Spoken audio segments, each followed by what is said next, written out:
现在要提倡素食环保救地球了，素食防疫环保救地球，素食者血液中的动物性脂肪没有了。然后这个新冠肺炎的病毒啊，说会要依附在动物性的脂肪才能存在，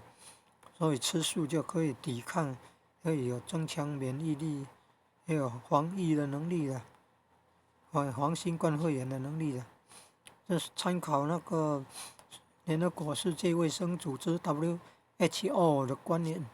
都是教授的嘛，博士的嘛，他们发表的言论了。新冠肺炎的病毒要依附在动物性的脂肪才能够存在，吃素者就不是适合的了。所以说吃素的话，防疫啊，对防新冠肺炎就是很有帮助了啊！吃素可以减少染了新冠肺炎的机会了。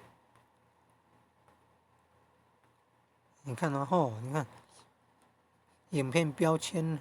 附的，你看483万部影片呢，75万个频道啊。